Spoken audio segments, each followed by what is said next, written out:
Hi, I'm Martha Estrada, and I'm going to be talking about the relevant historical information regarding Latinos/Hispanic. So, the main timelines we're going to be talking about and exploring are going to be during the early Spanish explorers, the prejudices and the discriminations, and the education system. So, to start off with, we have the early Spanish explorers. So, in 1565, St. Augustine brings the first European settlement to the United States, introducing Catholicism and the Spanish language in Florida thanks to and founded by Pedro Mendez de Vilas. He is the portrait you see on the bottom left, and then the settlement is on the bottom right. So this is important because this is the first wave of migration of Spanish immigrants who came to the United States, and Spanish is considered Latinos. So then, 1598, New Mexico is settled by the Spanish, making it the largest and the oldest Spanish settlement in the Southwest. 1691, Texas is made a separate Spanish province with Don Domingo de Terán as its governor. 1821, the first Anglo settlers, who were individuals of English, British, or Northwestern European ancestry, who migrated to and settled in the Americas, arrived in the Mexican state of Texas after being invited by the government of Mexico, which had recently declared its independence. 1846, in April, Mexico and the United States go to war over disputed territory. 1848, Mexico does surrender. So now we're going to go to the timeline of prejudice and discrimination Latinos and Hispanics have faced. So in 1873, 7 Mexican shepherds were hanged by white vigilantes near Corpus Christi, Texas in late November 1873. None of the killers were arrested, and between 1848 to 1928, mobs murdered thousands of Mexicans. These lynchings occurred not only in the southwestern states of Arizona, California, New Mexico, and Texas, but also states far from the border. Anglo mobs also lynched Mexican Americans and Mexican immigrants to police citizenship and sovereignty. Although Mexican Americans and Mexican immigrants were white by law since 1848, when the Treaty of Guadalupe Hidalgo granted citizenship to the Mexican inhabitants of the newly acquired territory, Anglos viewed Mexicans as greasers and wetbacks, undeserving of equal rights. So, just in case you don't remember, Anglos were the individuals of English, British, or Northwestern European ancestry who migrated. So then, moving on, in 1893 through 1905, Texas passed a series of English-only laws that paved the way for the segregation of Mexican in public schools, which is known as the Juan Crow laws, which do resemble the Jim Crow laws. We'll talk more about that in just a second. More examples include immigration enforcement statutes that penalize undocumented people that deny them services. Another is laws in states like Arizona, Alabama, Georgia, and Texas have been considered discriminatory towards Latino Americans. And then at the time, California's Proposition 187, which required citizenship screening and denied social services to undocumented immigrants. So just as Jim Crow laws had lasting impact on African Americans, Juan Crow laws and policies continued to contribute to systematic discrimination and inequality for Latinos Americans. However, segregation extended past public schools. Mexican Americans and Mexican immigrants experienced segregation in restaurants, water fountains, buses, deportations, and bathrooms. And then later on, in 1943, a mob of several thousand soldiers, sailors, and civilians stopped streetcars carrying patrons throughout the metro area, jerked Mexicans and some Filipino and African Americans. This was the beginning of what was known as the Zoot Suit riots. So they would hunt and beat Mexican Americans and Filipinos and African Americans for several days. And for Latino/Hispanic, Zoot Suits challenged discriminatory Juan Crow laws and practices that often limited the rights of Mexican American men. The riots resulted from a rising racial tension brought on by a variety of wartime factors across the United States in 1943 due to a growing population. So basically, Latino, Hispanics, Filipinos, and African Americans did take the blame. Later on, thankfully, in 1964, all discriminatory laws in Texas, along with the desegregation of public schools and nullification of state laws regarding private businesses, were finally terminated due to the Civil Acts Right of 1964. So now we're going to jump into the educational history. So, to start off with, in 1929, we have the League of United Latin American Citizens, and that is formed. So this civil rights group was created at a time in the United States history when Hispanics were denied basic civil and human rights. Despite contributions to American society, the organization would become pivotal in providing Mexican American children educational rights. Then we have 1947. So this is when the Mendez versus Westminster School District case happened. So Gonzalo Mendez and other Mexican American parents sued Westminster and 3 other Orange County School District in federal court. The parents argued segregating K-12 students based on their nationality or ethnic background violated the 14th Amendment of the U.S. Constitution. After a judge ruled in favor of the parents, the school district appealed. Mendez and the other parents would prevail, making it the first successful federal school desegregation decision in the nation. In 1963, we had the nation's first bilingual education programs in public schools. As a result of the Cuban Revolution of 1959, there were growing Spanish-speaker communities. Funding from the Ford Foundation, school district leaders, teachers, and Cuban aides started a 2-way language immersion program at Corral Way School. It became the first public school with a bilingual and bicultural education program for English and Spanish speakers. And then we have 1968, where we have the Bilingual Educational Act. The act was the first federal recognition that limited English-speaking ability students have a special educational needs.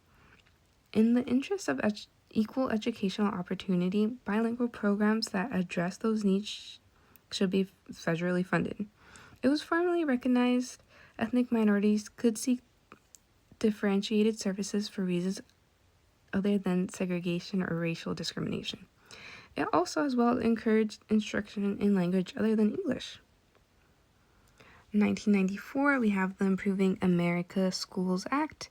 It's signed into law. So it was President Clinton who signed the act, which reauthorized the ESEA of 1965 and included reforming the Title I, which is increasing funding for bilingual and immigration education.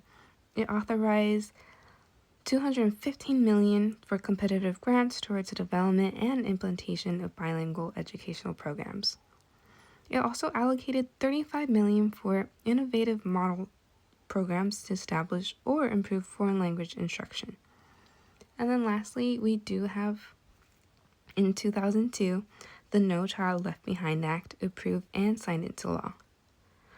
The act reauthorized the Elementary and Secondary Education Act of 1965 and replaced the Bilingual Education Act of 1968. It put a special focus on ensuring that states and schools boost the performance of certain groups of students, such as English language learners, students in special education, and poor and minority children whose achievement on average trails their peers. So the next few slides will be covering the current demographics for the Hispanic and Latino populations through data and statistics. So this first slide is showing us the population in the U.S. from 2000 to 2001, the difference between U.S.-born and foreign-born citizens. We can see a doubling from 2000 to 2001. There were 21,100,000 U.S. born in 2000, and in 2001, 42,600,000 were born. And then for foreign, it's 14,100,000 and in 2000, and then in 2001, 19,900,000 born. And then the totals there are listed on the bottom. And the most current numbers that I could get were for 2022, and that is 63.7 million Latino Hispanics in the U.S. So if we're going to look at states, I found some different percentages for the most inhabited states. So 25% of the Hispanic population was living in California in 2021. 19% was living in Texas. 9% living in Florida. 6% living in New York. And 4% living in Arizona. Next, if we look at the educational attainment in 2021, all Hispanics had 56% of all Hispanics had a high school level degree or less, and 25% had some college experience, and 20% had a bachelor's degree or more. For U.S. born Hispanics, we see 44% having a high school degree or less. And also I'd like to mention this also is like GED, high school level equivalent certificates for high school or less, the dark green there. Sorry for the sirens in the background. 32% of the population had some college, U.S. born Hispanics, and 24% had a bachelor's degree or more. Foreign born Hispanics, we see 69% had a high school degree or less. So there is a difference there between U.S. born and foreign born Hispanics. We see 17% having a high school degree or less, and for foreign-born Hispanics, 15% had a bachelor's degree or more. So when we compare all that to all Americans data, we see about 35% of all Americans having a bachelor's degree or more. So we can say that 15% of that is foreign-born Hispanics, 24% U.S.-born Hispanics, and all Hispanics in general, 20% makes up that population. So this graph here is from the Center for Migration Studies of New York, and they estimate that approximately 21 million immigrants of Hispanic origin live in the United States. And 71,410,000 are undocumented. And this number is based on 1 year of 2019 American Community Surveys. This figure 1 chart here shows the Hispanic undocumented immigrant population compared to the total undocumented immigration population from 2010 to 2019. The share of undocumented population that is Hispanic has remained relatively stable over the last decade, ranging from 72% to 76%. And we can see that here just in the blue. So there is a smaller percentage of undocumented non-Hispanic immigrants than there are Hispanic immigrants. And they also mention that the Hispanic undocumented immigrants have high labor force participation and employment rates, especially in essential occupations. Nevertheless, the lack of legal status still serves as a barrier for many who face wage gaps and are excluded from social safety nets despite their economic contribution. And we do cover that in our other slides. So this chart here is demographic characteristics, and this is by country of origin. So the majority of the undocumented Hispanic population arrived from North America, that's 64%, followed by Central America, 26%, South America, 8%, and the Caribbean, 2%. Mexicans by far make up the largest share of Hispanic undocumented immigrant population, that's 63%. Following that is Mexico. Hispanic undocumented immigrants in the U.S. Come primarily from El Salvador, and that's 96, following Mexico. Following that, we see Guatemala at 8.8%, Honduras at 6.2%, Venezuela at 2.5%, the Dominican Republic 2.3%, Colombia 2%, and other is 1.9. I'm not quite sure why that one was not listed at the very bottom, but I guess it's because it's a higher percent than Ecuador, Peru, and Nicaragua, which we see Ecuador at 1.4%, Peru at 1%, and Nicaragua at 0.7%. So this graph here is occupational composition of Hispanic immigrants by immigration status.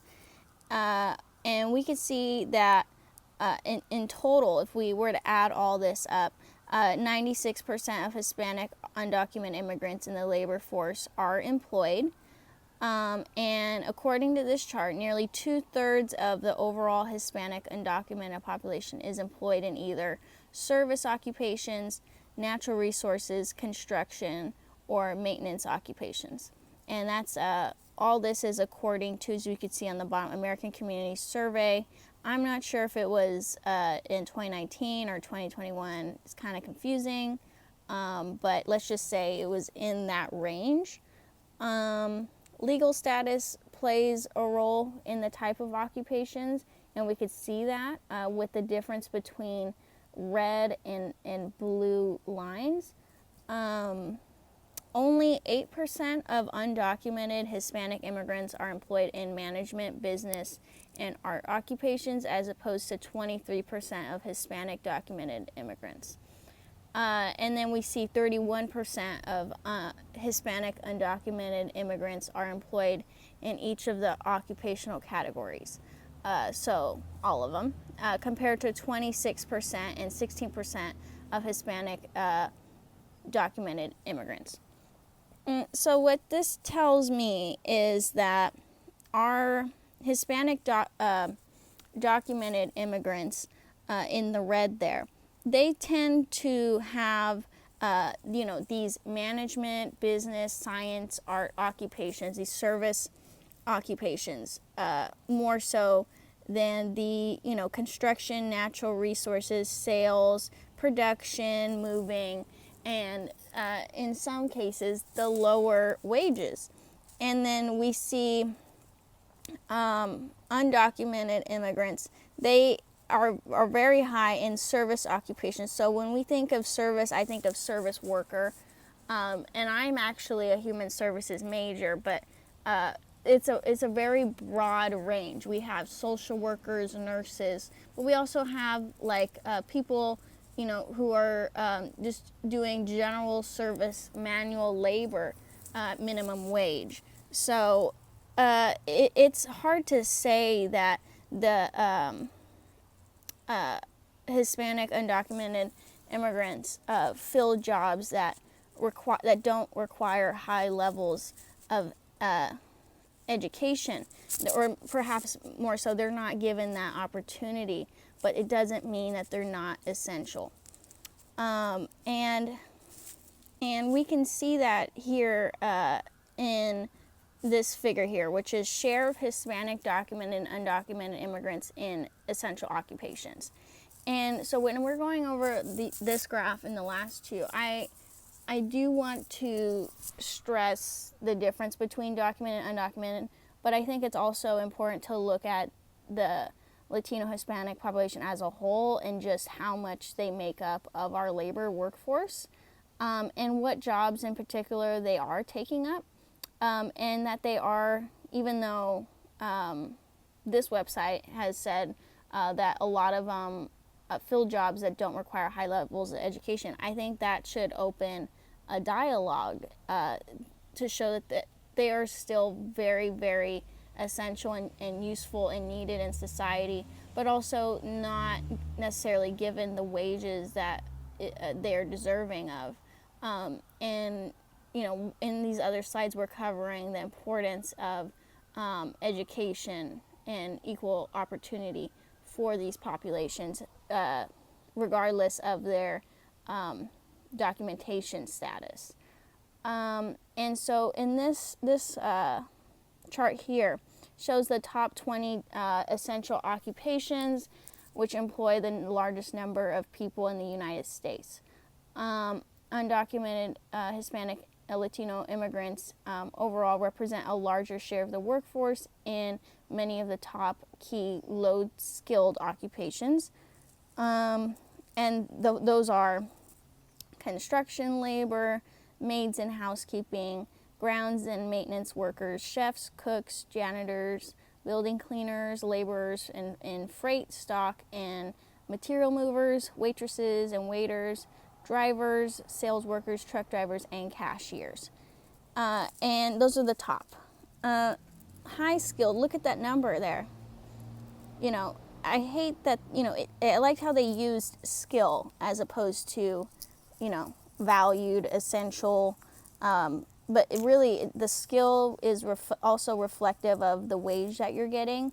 So down there on the bottom, software developers, applications and systems software managers, elementary and middle school teachers, accountants, a lot of times they're getting the higher wages, or sometimes maybe not put in as much danger as some of the other jobs, right? Labor and freight moving, a lot of that is just heavy lifting, hard labor, and we have to ask why is it that, you know, they have such a high percentage of, you know, 40% of the population is taking up what is considered low skilled occupations.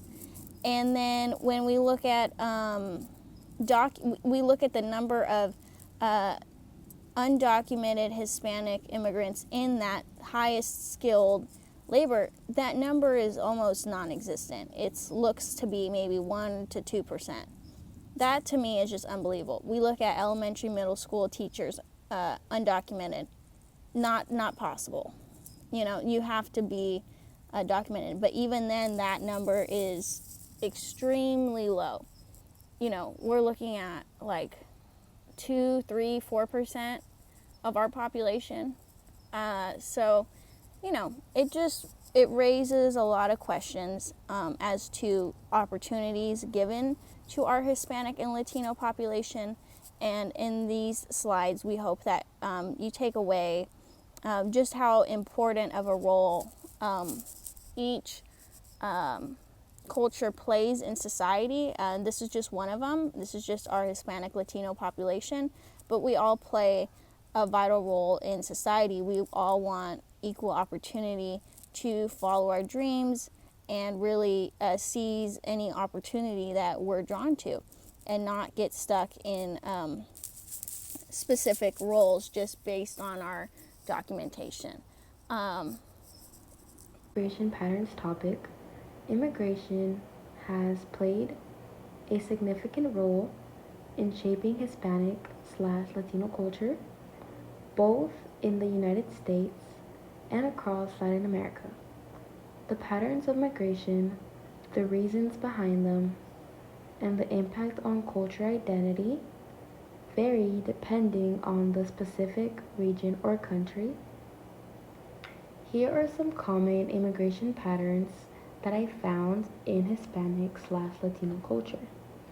One pattern being that many Latin Americans, particularly from Mexico, Central America, and the Caribbean, have migrated to the United States in search of better economic opportunities, the promise of employment, especially in industries like agriculture, construction, and hospitality, has historically been a driving factor for these migrations. A second pattern would be that countries like El Salvador, Guatemala, and Honduras have faced high levels of violence, often driven by gang activities and political instability. This has caused waves of migration, especially to the US, as families seek safety and better living conditions. The third pattern that I found is that immigration often reflect on family reunification policies. So, for example, once a family member comes to the US and gains legal status or citizenship, they often try to sponsor the relatives and try to get them to join them in the US and do the same. These immigration patterns have shaped the dynamic, multi-faced identity of Hispanic Latino communities, both in their home countries and abroad. While the reasons for migration are varied, such as economic opportunities, political instability, family reunification, or escaping violence, the experience of migration and the blending of cultures have created vibrant and resilient communities across the globe.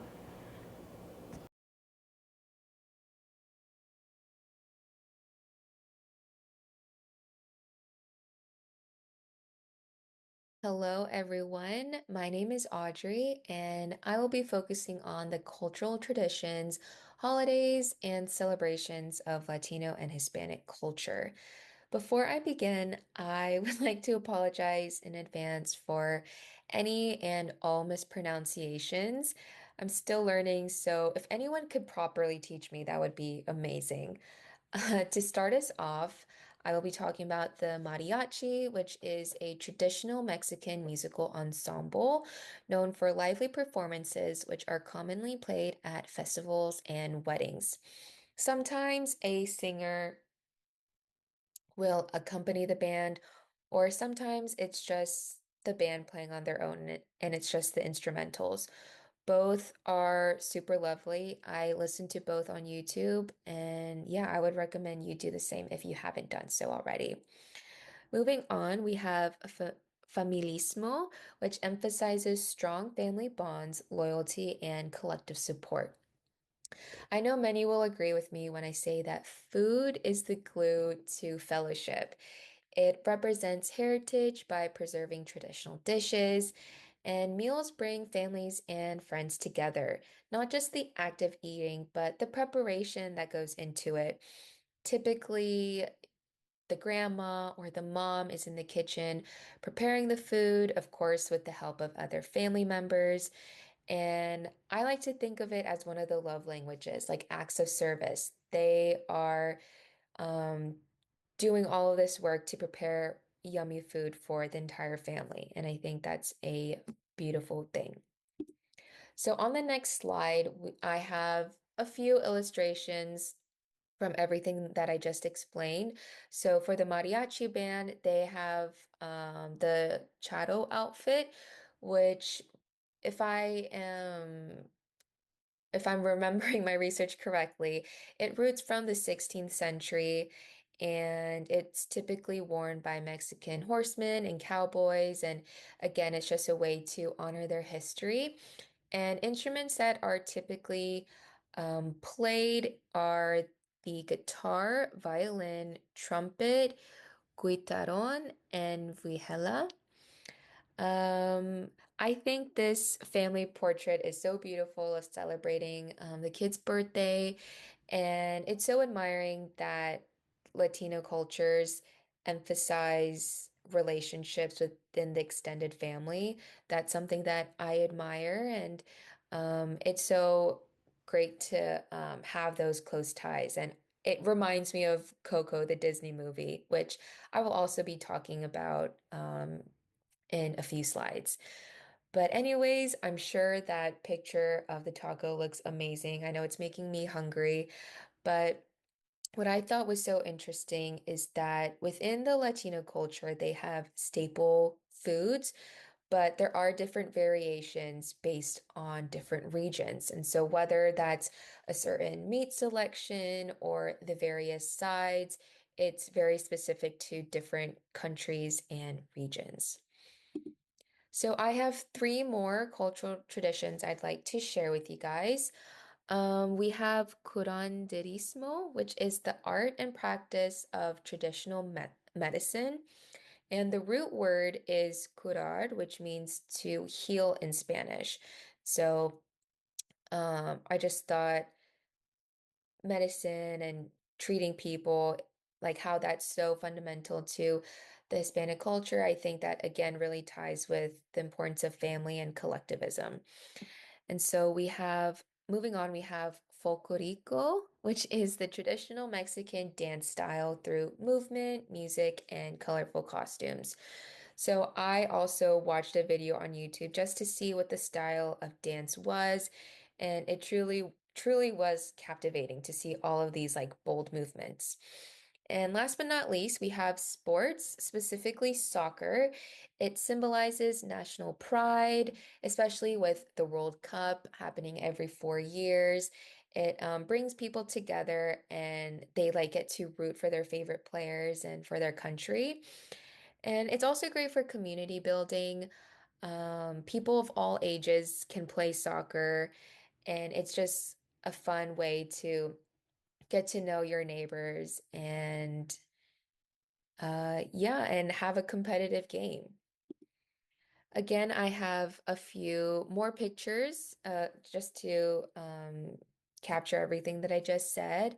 With the curanderismo, um, the remedies, they focus on remedies for mental, emotional, physical, and spiritual illnesses. And again, this is just like one snapshot of the folklorico dance, and their performance celebrates the people, culture, and history. And of course, we have Messi. He is an iconic soccer player, and I'm sure he makes the whole country of Argentina proud. And moving on to quinceañera, which is a celebration of a girl's 15th birthday. This celebration just symbolizes the transition from girlhood to womanhood. This is both a religious and social event. Catholicism is a prominent religion within Latino culture, and so usually start off at a church and have service, a mass, and then they'll move on to the fun part, the actual party. And what I thought what was really interesting is how the original significance of the quinceañera was preparation for marriage. And it's just crazy to think of a time when women would be quote unquote ready for marriage at such a young age of being a teenager. Um, some of the traditions performed at quinceañeras are the presentation of the last doll, which just signifies um, the girl letting go of her girlhood, and the placement of heeled shoes that is the kind like her entrance into womanhood. And so the first dance that is usually performed is a waltz that's between the father and daughter, which kind of again with the whole marriage thing, that's also a tradition of weddings. So just to see that similarity was interesting as well. We also have Dia de los Muertos, which is the Day of the Dead. It's a 2-day holiday from November 1st to 2nd that reunites the living and dead. So, ofrendas or offerings, which is the translation to English, it's a altar that honors the person through pictures, their favorite foods and drinks, and it's a really beautiful way to honor the deceased. And what I thought was really interesting was how the marigold flower, um, the significance the marigold flower has with this holiday. So it's believed that the vibrant color and scent guides the spirits to their ofrendas. And again, I told you guys about the Coco reference with familismo, and I just thought that that movie also ties in, obviously, with Dia de los Muertos and the importance of honoring all lives. And I think this picture at the bottom with all the children um, t- in their costumes and with the face paint, like it's a great way for children to find peace with death as well and not to be so afraid of it and to know that all life matters again and just to celebrate life too. So, yes, that is my part. Hi everyone, I'm McKensi. Disclaimer, I am getting over being sick, so just bear with me. That's why my voice sounds like this. So, I'll be talking about the US concerns and challenges or barriers that Latino Hispanic people go through. Starting with education barriers. Many Latino students are English language learners and struggle without proper bilingual support, as well as having lower high school and college graduation rates compared to other groups. For economic struggles, many Latino workers are in low-wage jobs with little opportunity for advancement, such as agriculture, hospitality, or construction.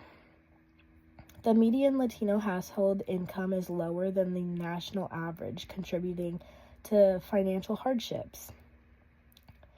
Immigration issues. There are undocumented individuals that live in fear of deportation and family separation that affect their daily lives. Um, Discrimination and social barriers. Latinos face harmful stereotypes in the media and workplace discrimination, as well as racial profiling by law enforcement. And many Latinos struggle with healthcare access due to legal status or financial barriers, which leave a lot of Latino Hispanic people uninsured, which isn't safe. So something to think about is how do these challenges impact Latino Hispanic students in K through 8 schools? The biggest impact that everything has is the graduation rates and how many students enroll in college. 80% of white students enroll in college versus only 66% of Latino students enroll in college, which is a very substantial difference that stems from the support that, or lack thereof, that Latino Hispanic students get, whether that's at home because their families are struggling with other barriers and they don't have time to think about school or help their kids with school, or the fact that many schools don't have a lot of resources to help students that are English language learners. Some solutions and integration into K through 8 education can be to include heritage into your lessons, or September through October you can teach about Hispanic Heritage Month, as well as reading books to the younger kids that have Latino authors or illustrators, or teach them about Hispanic art, things like that, and as well as having bilingual language in the classroom. So like when you have signs that say water, it can also say agua, or table, it can also say mesa, like things that are translated to both that might help As well as I did learn that students whose first language is Spanish and they're trying to learn English, it helps them when you have an alphabet chart. This is for younger students, like first grade. When you have an alphabet chart, if you use realistic images instead of clip art, it helps them learn faster because they can see it in real life perspectives, and it is ingrained in their brain better. But here I have some pictures of examples for the older kids. I think art is really cool. Not just because I'm an art major, but just because I think it's cool to like show your heritage in that way, and students really love to do that and show where they're from and in art form. I think that's really cool. Incorporating Latino and Hispanic culture in K through 8 curriculum. So creating an inclusive educational environment means weaving diverse cultural perspectives into everyday learning. For Latino and Hispanic students, seeing their heritage represented in curriculum builds confidence and connections to their educational journey. This presentation explores practical strategies for authentically incorporating Latino and Hispanic culture while expressing, the elements across different subjects. Um, These approaches not only honor the heritage of Latino students, but enrich the educational experience for all learners through diverse perspectives and expanded worldviews. So why does cultural relevance matter? If we look at the left-hand side, 56.1% of Hispanic and Latinos make up the percentage of California public schools. 29% reduction in performance gaps when culturally responsive teaching is implemented. And for engagement, we have 26% increase in class participation when students see their culture reflected. So when students see themselves, reflected in curriculum, they develop stronger connections to learning materials. This cultural relevance transforms education from something imposed to something that belongs to them, resulting in measurable improvements in engagement, retention, and academic outcomes. Cultural relevance also promotes understanding among like non-Latino students or Hispanic students, which prepares all children for increasingly diverse society and fostering mutual respect across cultural differences at an early age. Culturally relevant literature. Starting on the top, we have authentic representation. Select books written by Latino Hispanic authors that authentically represent cultural experiences. Bilingual texts incorporate books available in both English and Spanish to support language development. Diverse characters. Choose stories featuring Latino and Hispanic protagonists in both historical and contemporary settings. Critical discussions facilitate conversations about cultural themes, identity, and connections to student lives. Literature, it provides a powerful window into cultural experiences. A couple books that I looked into were Friends from the Other Side. It's also called like Amigos del Otro Lado by Gloria Anzaldúa, something like that. But they explore border experiences, while like Esperanza Rising by Pam Munoz Ryan illustrates immigration journeys through compelling characters and storylines that may or may not resonate with the students. Next, we have celebrating cultural traditions, right? So, cultural celebrations provide immersive learning experiences that engage multiple senses. When introducing Dia de los Muertos, teachers can explore, its significance as a celebration of ancestry rather than simply comparing it to Halloween. Art projects like Papel Picado introduce students to true traditional crafts while building fine motor skills. Music and dance features, like corridos, salsa, or folklorico, connect movement, rhythm, and cultural expression. Inviting family members to share traditions creates an authentic learning experience and strengthens school-home connections. And here's, four pictures that kind of represent, the four examples that I gave y'all. Language integration, classroom environment, right? How can we integrate these, different languages, Spanish, for Latinos and Hispanics, bilingual classroom labels and signage, right? That's one way to do it. Word walls featuring cognates, Spanish language books and reading corners, maps of Spanish speaking countries, instructional strategies. How we can, implement that is by Spanish vocabulary, right? Integrating that into science and math. Maybe morning greetings in multiple languages, cultural sharing circles for language exchange, and cognate study to build vocabulary connections. Um, Language integration validates students' linguistic heritage while enriching vocabulary development for all learners. Simple strategies like incorporating Spanish terms for mathematic concepts or scientific, areas creates an inclusive learning environment. Historical and contemporary contributions. This highlights the Latino and Hispanic contributions across fields, which showcases the students that people share their heritage with and have shaped American history and society. These role models demonstrate pathways to success and inspire students to recognize their own potential for achievement. And just to name a few, right, we have science and medicine, Dr. Ellen, he was an astronaut and inventor. Arts and literature, Frida Kahlo. He was a painter. Sports and entertainment, Roberto Clement. Baseball, humanitarian. And civic leadership, Sonia Sotomayor, Supreme Court Justice. Definitely messed up a few of the names on pronunciation, but we move forward. Implementing culturally responsive teachings. So first one on the left-hand side, we have mathematics, right? One way that we could, you know, put this into perspective or integrate this is by studying Mayan numerical systems and their base 20 counting. We could explore geometric patterns in Aztec architecture and textile designs, use cultural context for world problems like calculating ingredients for traditional recipes, right? These are just a couple ways. For science, we can research Latin American ecosystems like rainforests or coral reefs, study indigenous agricultural practices such as companion planting, learn about Latino scientists and their discoveries across various scientific fields.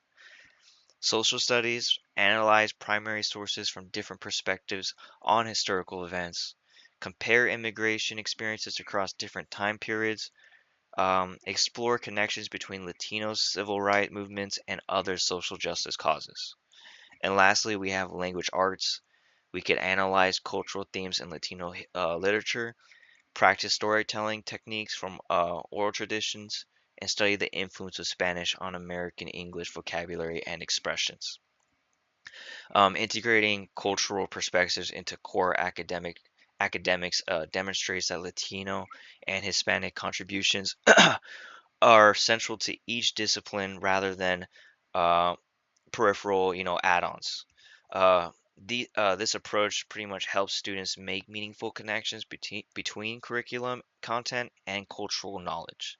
Now, some key takeaways and the takeaways in class response. Now that we have explored Latino and Hispanic history, culture, and contributions, how can we ensure that schools create a more inclusive environment that reflects Latino and Hispanic heritage? What connections can be made between past and present immigration experiences, civil rights movements, and societal challenges? How can we better celebrate and preserve Latino traditions while addressing misconceptions and barriers faced by these communities? How does the representation of Latino voices in media and literature impact cultural identity and public perception? And lastly, what actions can individuals and communities take to support Latino empowerment and social equity? Thank you very much.